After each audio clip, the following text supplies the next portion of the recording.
Oh, is Frank there? There he is. Awesome. Well, good evening, everyone. It's 7 o'clock on the nose. I think we'll get started. Just wanted to welcome everyone and thank you very much for attending the very first information and training session for the Cultural Asset Mapping Project, Let's Weave Our Story, presented by the Cultural Alliance. I'm Cindy Hastings, and I'm honored to be the chair of the Cultural Alliance.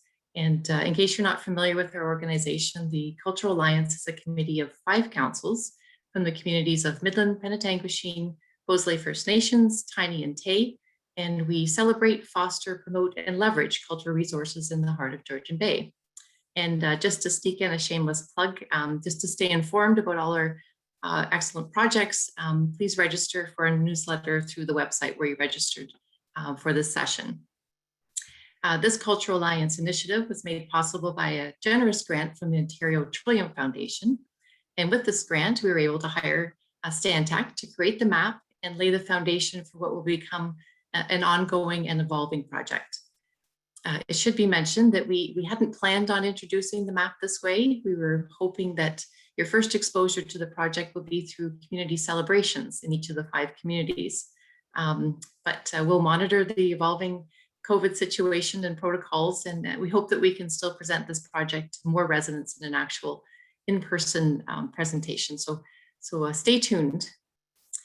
So before I introduce our presenters, I just want to let everyone know that this session is being recorded and will be available on our website.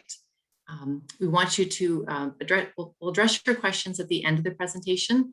So please do so by raising your little Zoom hand, and we'll turn your mic on so that you can speak. And alternatively, just type in the Q&A that you want to ask a question, and we'll put you on. And with that, I'd like to introduce Megan Rivard and Frank Smith from Stantec, who will walk you through the process and how you can contribute to Let's Weave Our Story by dropping a pin. And it's all yours, Megan and Frank. Thanks so much, Councillor Hastings. I just wanted to quickly echo a few thoughts, a few sentiments.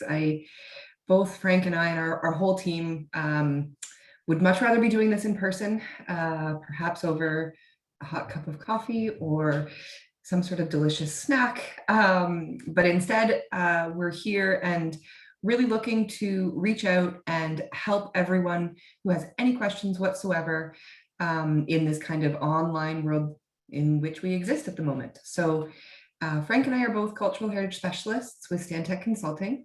We're trained public historians and have been working over the past number of years in a kind of variety of cultural spaces. So everything from nonprofit organizations, our local kind of heritage advisory boards, through to professional consulting in environmental assessments and heritage conservation districts. So a whole kind of smattering of experience. We've been working very closely with our GIS technicians who are very well versed in the technical aspects of that. Having said that, we have tried to make this as user-friendly as possible. So we're excited to have you here tonight, not only to kind of, I guess, watch a walkthrough, but to answer questions and hopefully have a little bit of a discussion so that we can get as much information as possible. So ultimately looking to establish a really strong foundation upon which this kind of cultural recognition can occur. So with that, I will pass it to my colleague Frank, who is going to share his screen and start walking us through some of the many features on the map. Again, as Councillor Hastings mentioned, we'll hold questions till the end, but feel free to write them out as you come along, as Frank kind of walks you through. And we are more than happy to continue on, hopefully answering as many questions as possible. Thanks, Megan. Hi, everyone. So I'll share my screen now, and I'll get started on walking us through one, sort of the basic functionality of the map, how it works, what are the buttons, what do they do, and then once we take a look at that, I'll move on to showing how we will actually contribute new information to the map, and then sort of the process for what happens after you make the input. Okay.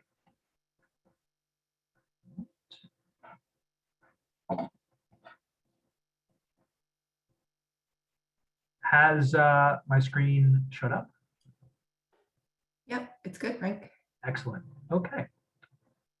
So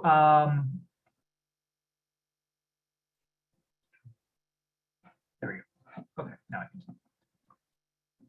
So the map is posted to the Culture Alliance website. It's embedded in the page. We're also working on getting a full screen version linked to. And so I'll be showing us the full screen version tonight. So once you log in, you'll kind of be taken to this splash page that has the introduction and some information on what the data we're collecting is used for. So you'll just click I agree to the above and click OK. And it'll take you to the map. So the map has the 5 communities that make up the Culture Alliance. And then here on the left is sort of an introduction to what this map's about and how it works and sort of the basic functionality. So the navigation is up here in the top left corner. You'll see the plus and minus let you zoom in and out of the map. You can also use the scroll wheel on your mouse. While the mapping will work on your phone, it is a little compact, and this application isn't really specifically designed for mobile phone use. It goes much better on a laptop or an iPad or a desktop computer. So just keep that in mind. So you can also use the mouse scroll wheel to zoom in and out. This home button sort of takes you back to the center of the map. So if you accidentally, kind of scroll too far and find yourself in the Kawarthas, just click home and it'll take you right back. And this finds the location of where you are right now. So this would take you to where you're currently sitting. So these 3 things here, this thing on the top left here is the ruler. That lets you measure. So let's say you wanted to know, for example, the distance between 2 specific points on the map. You could use the measuring tool, click that, and then it'll draw and tell you how far something is. And then to get out of that, you can just click clear. So this button is the edit button, and that's how you'll contribute a point to the map. And then this button here is filters. So once this map starts filling up more, you might want to look for one certain aspect. So if I click public art, for example, it'll just show you all of the art that we've identified so far. And same thing for other things, right? So if I hit heritage and historic sites, it'll bring up all the heritage and historic sites that we've identified so far. So the map still is a work in progress. We've added a lot of the basic heritage information in already, listed designated properties, plaques. We've added some public art. So for example, all of the Simcoe County barn quilts that are located within the communities, they're represented here by these orange points. This button up here is the legend. So it will show you the different categories that we have. And then the boxes are sort of the municipal boundaries. And then this layer list lets you toggle off the different data sets. So you can turn the boundaries on or off, for example. So let's go ahead and show you how to add a point. So what you'll want to do is you'll want to head to the location that you know there is a cultural resource. So I'm just going to go someplace over here, for example, Peekaboo Trail. That's a fun name. So you'll click the edit button, and then it'll bring up this icon here that says drop a pin. So you'll click it, and then you'll click on the map where you want this. So I'll go right here to the intersection of Champlain and Peekaboo Trail. I'll click it, and then it brings up this sort of information data fields. So location name, That would be like the name of the resource. So if it has a specific name, like we can say the Franklin House, use that as an example. Then there's a drop-down section for categories. So you'll see these are the different categories that we had in the legend. You'll select which one it is. I'll use libraries and art. I'll use museums, for example. Subcategory, that's sort of a fill your own field. So, you know, if you're a musician and you're a Irish step dance group, you type in Irish step dance or rock and roll or jazz. Location, that would be the municipal address. Trail. Community, that's a drop-down menu of what neighborhood you're in. So you just select whatever municipality or community that it's located in. And then a description, this is a free form box where you could type in information, whatever kind of info you want to describe the property or the organization or the group. If the group or cultural asset has a website, you could type in the website right here. Then once it's posted to the map, you'll be able to just click it and go there. If you have any additional information you'd like to contribute, you can go here. And then this is where you would add in your contact information. And so the contact information isn't publicly posted. What it's for is that if we have a question about what you've added, we can get in touch with you and reach out and get some clarification if need be. So once, there's also an option that if you have any attachments like a picture or a Word document, a PDF, and you want to add it for some additional details, you can upload a file from your computer. So once you're done doing this, you can just click X and you'll see here this almost poppy shaped icon. That's the point you added. And this point will stay visible as long as your session is active. But once you refresh or leave the page, the point will disappear because the point before it's publicly added to the map, it has to be vetted by the Culture Alliance. What that basically is, they just verify that the data you provided is accurate. If they have any questions or comments, they can use the contact information you provided to reach out. And then once the Alliance verifies it, what they do is they flip it from in this potential queue, we call it the vetting pool, and then it'll be activated and then it will be publicly posted to the map. So if you have any questions, you can email the Culture Alliance. It's info@culturealliance.ca if you're not sure why your resource hasn't been added yet, or if you have any questions or want to follow up on the point you added. So that's how the mapping works. I will open the floor up now to some questions.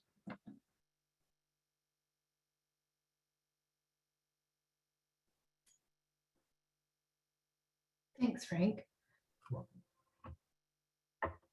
Okay, I see that Jeanette has a question, so I will unmute her and allow her to talk.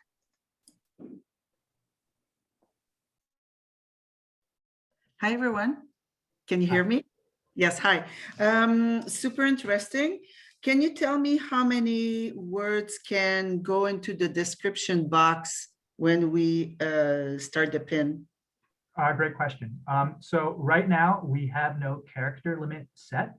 So Okay. You can add as much information as you want. Okay. And I'm sure we need to be reasonable there, but it's just like a description of the organization and so on and so forth. And how long does it take for the Cultural Alliance to verify and to make the entry public? So About a week, a month, or? there is no sort of firm timeline. The Alliance will review things periodically, and they'll try to get things up as soon as possible. But there's no concrete timeline as how long it takes. It's as soon as they can. Okay, thank you. I have one last question. Sorry about that. So for me to go into the map to pin our organization, I just go on the Cultural Alliance website and it's going to be visible for me to edit. Yep, it'll With be my under, it will be under the sort of weave your story. It's a link on the main menu. Okay. Frank, maybe would you mind walking everyone through how to get there? Sure. Not to put you on Thank the you. spot or anything, but just so we can see it. Thank you very much. You can mute me now. Thanks for your question. I'll show everyone how you Okay. can get there right now. Yeah, and as Frank's navigating to the screen there, the question of word count is definitely an important one. We did include the website link as well, just so that there's that kind of basic organizational information can be provided that way. It kind of acts as a bit of a cross-reference. So not to put too much pressure on folks to describe everything that they do. A website will be associated with the point. Is my screen visible? Yep, we're good to go. Right. So once you go to the Cultural Alliance website, if you go down to Programs, Activities, you'll see Cultural Asset Project. You would click that, and that brings you to this page, the Weave Our Story page. And then you just click I agree. And that brings you to the embedded version of the map, where you just do exactly what I just showed you. Click the edit button, drop your point, and you can type away.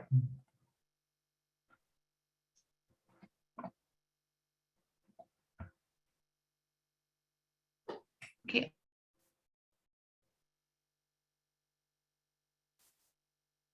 Okay, I think we see a question here from Carol about a login information required to access the site. No, it's publicly accessible. Anyone can look at it and contribute right now. Yeah, Carol, the only thing we really ask for is when you're putting a point in to include some contact information so that we can, if there's any sort of verification required. But otherwise, the site is live and public on the Cultural Alliance website.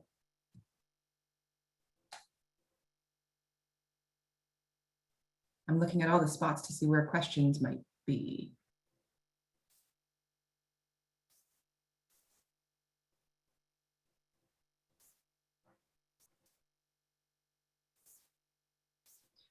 One thing while folks are, I don't think I see any hands up. Perfect, yes. One thing that I thought might be helpful to kind of walk through is some of the categorizations.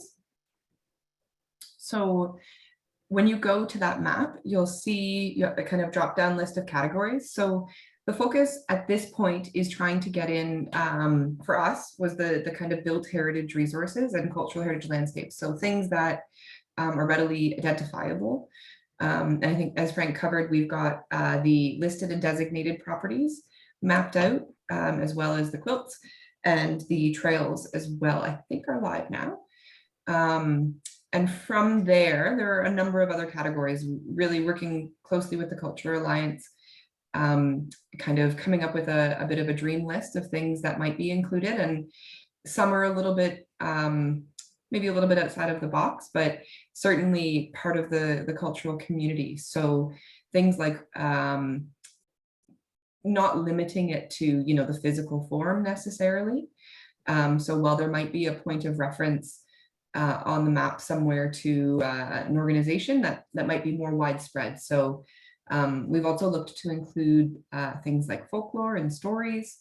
So really trying to not put too many limits on the type of information that can be collected, and the type of stories that we're looking to kind of share knowledge about.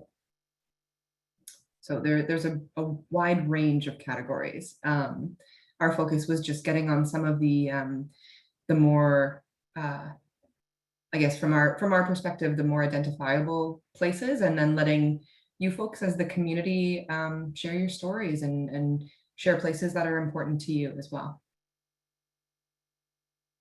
Sorry, I got kicked out. of the meeting. I think I was host for a second, but I'm Yes. happy you're back, Karen. Yes, did Ross ask his question? Because I missed if he did.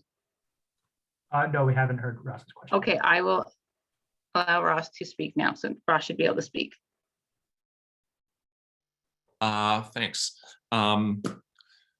I think it'll be very useful to the people that I hope to attract to be able to do this with their phone. But that requires, I don't know what it requires from your end, but sizing is an issue and so forth.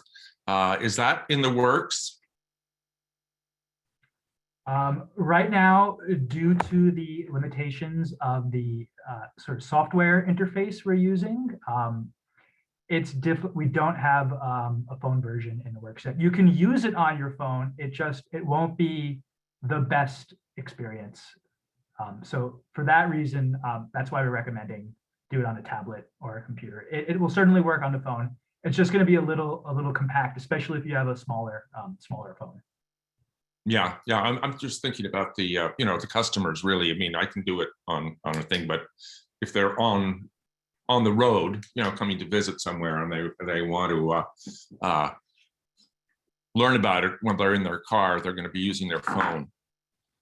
Yeah, definitely, Ross. And this is, I think, what this information is intended to do is kind of be the home base for all of the potential kind of, whether it's a driving tour, a walking tour, or any of the kind of more user-based interactions with it.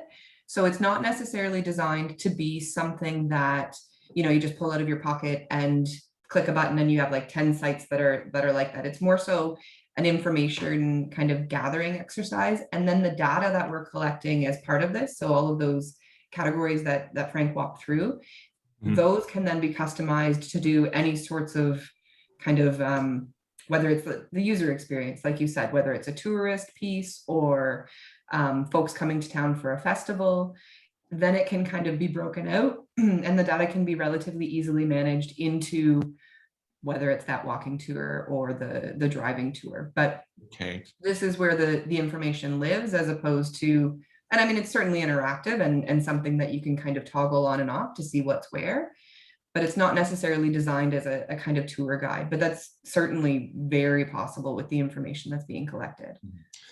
My other question is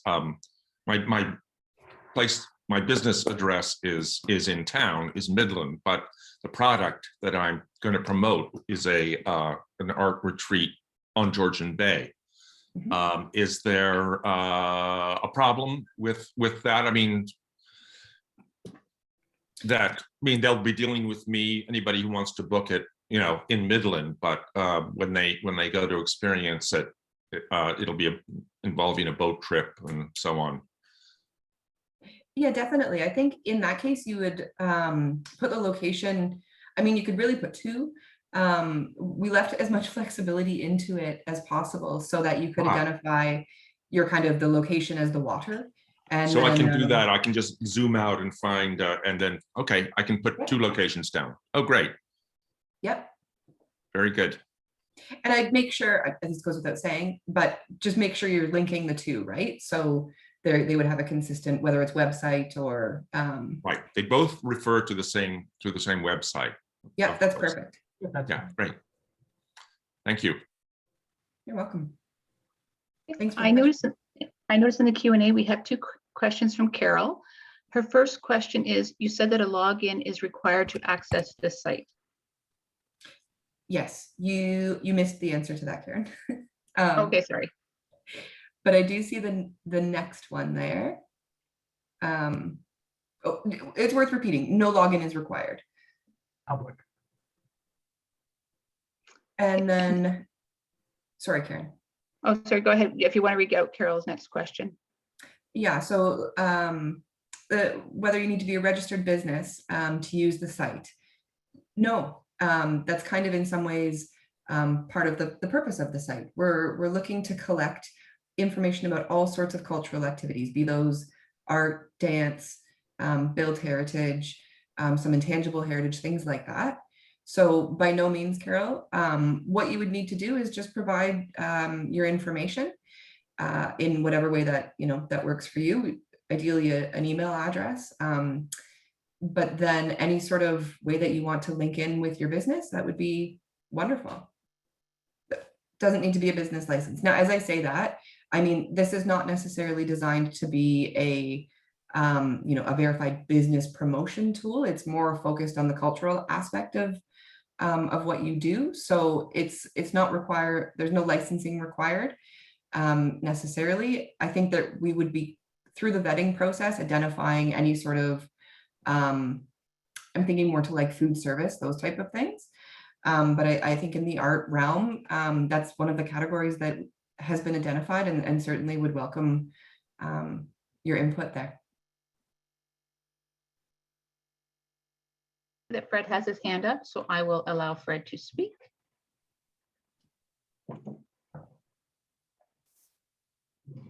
I heard your opening comments referencing the Bosley First Nation, which is a significant part of the Culture Alliance. And I'm just wondering whether, Frank, you might show Christian Island on your map so that people are aware that they can locate cultural assets there. This is a cultural gem in our community, and even local people aren't aware of the extent of the cultural significance of that area. Sure, I can show, and we have been in consultations with First Nation and about contributions to the mapping, but yep, I'll show. So it's right up here. So on this mapping, you'll see it's labeled Bosley First Nation, and it also says Christian Island number. So right now we just have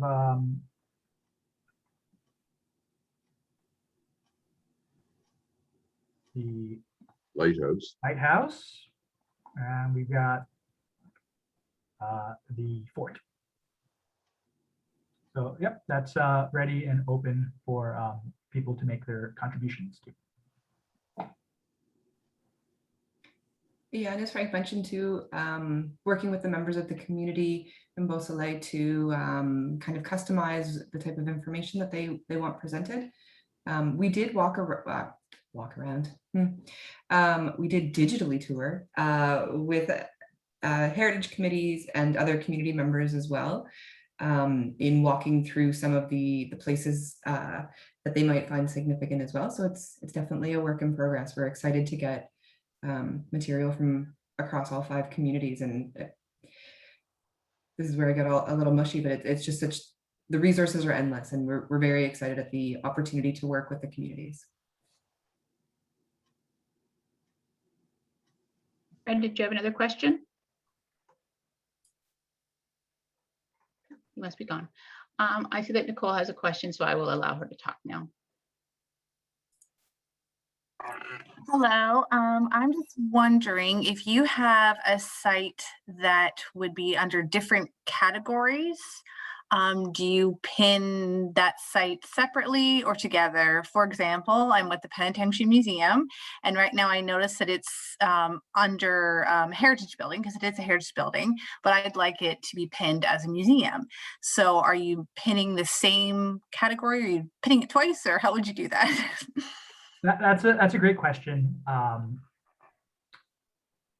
You can pin it twice as a museum and a heritage site, and I think in one way that works because there are the filter options. So you could certainly pin it twice as both, or alternatively, you can pick an option that best reflects what your organization, or that you're a museum, and that's your preference. So it's up to you. The great thing about this, as Megan said, is there's a lot of flexibility about how to present the information. Thank you. Thanks for All the right, question. I see that Judy has a question, so I'll allow her to speak.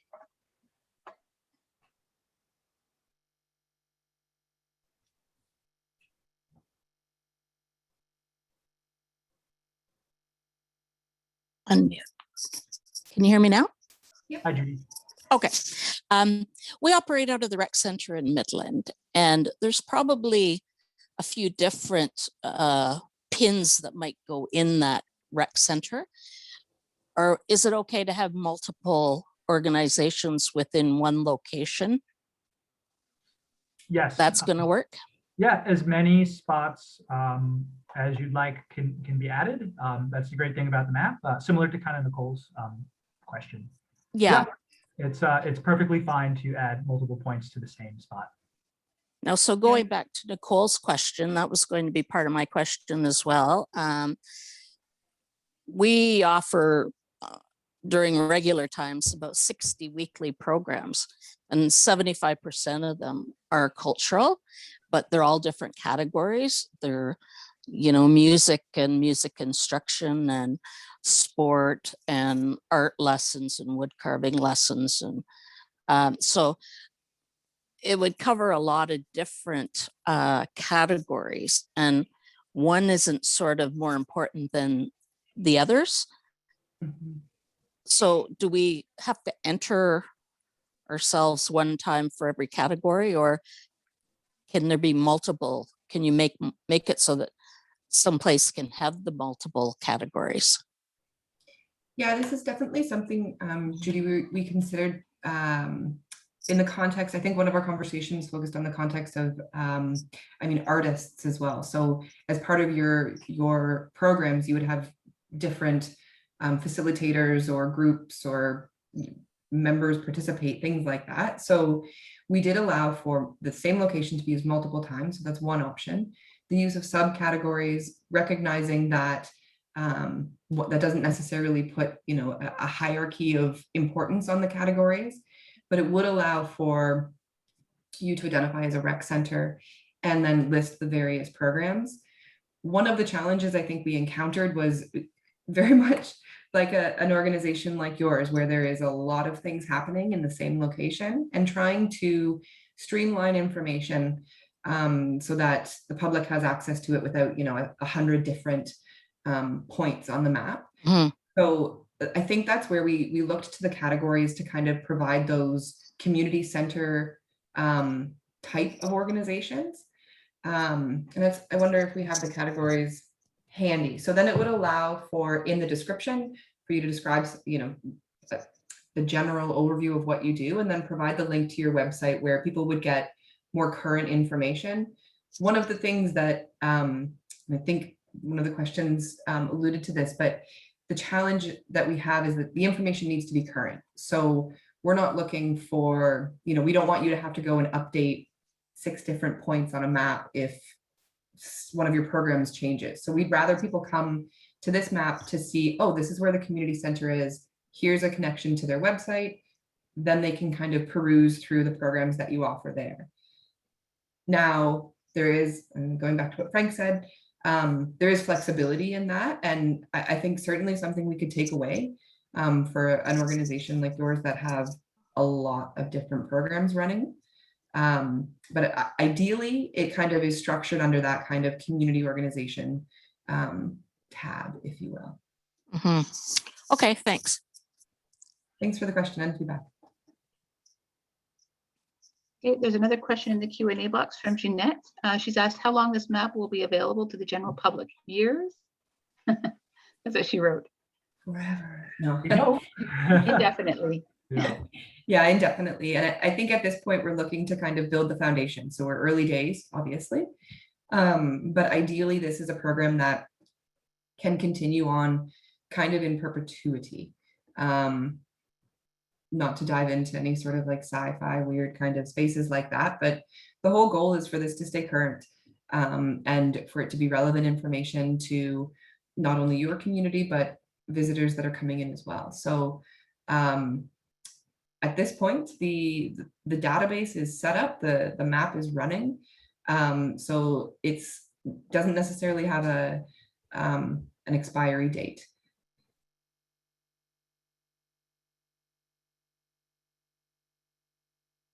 It's me resisting the urge to ask a question about your question, saying, were you thinking of a time frame?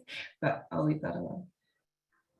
I don't see anybody else with their hands up. Does anyone else have any more questions?